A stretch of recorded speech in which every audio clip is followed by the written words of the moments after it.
Hello, Mrs. B here, and this is our geography lesson, part 2, mountain ranges. So if you've seen part 1 of lesson 2, go back and look at part 1.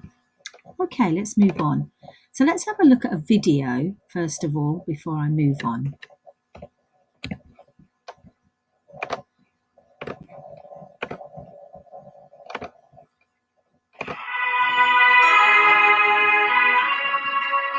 Here in North America are the Rockies. This range of mountains stretch from Mexico in the south to Alaska in the north, a distance of around 4,800 kilometers. The highest summit in the Rockies is nearly 4,400 meters.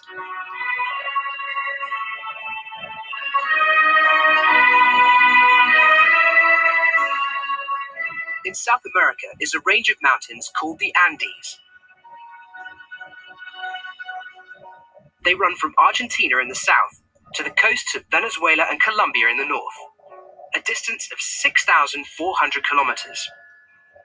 Its highest summit is nearly 7,000 meters.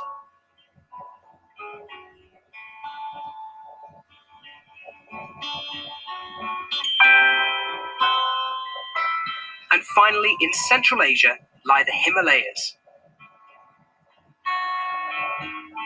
The word Himalaya means the home of snow. It's the highest mountain system in the world. Within the Himalayas is the highest mountain in the world, Mount Everest. Its summit is 8,847 meters above sea level.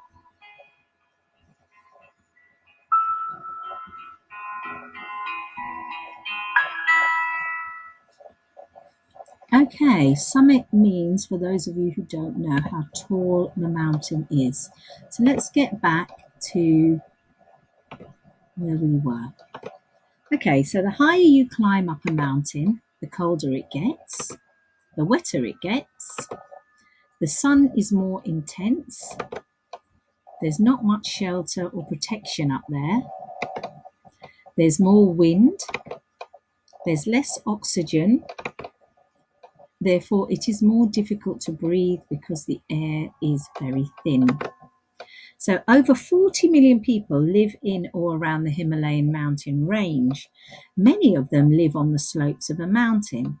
The villages on the slopes of the mountains are built onto the steps. These steps or terraces have been cut into the slope. The villages on the terraces of slopes also need to be able to group their crops. Farming needs to make the best use of the steep land, and so the terraces help farmers to grow crops.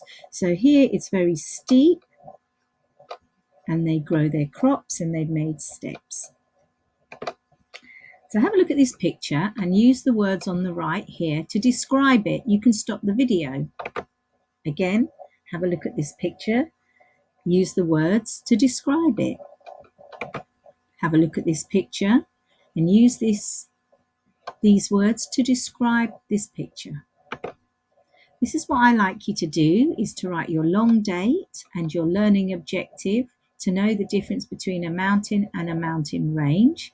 Then I want you to write a paragraph explaining the difference between a mountain and a mountain range. And please use the vocabulary below explaining what the Nevis is, the Himalayas, and all this lovely other language. When you finish that, I've got a little task for you here, and if you can find a map, an atlas, maybe you can find one online as well.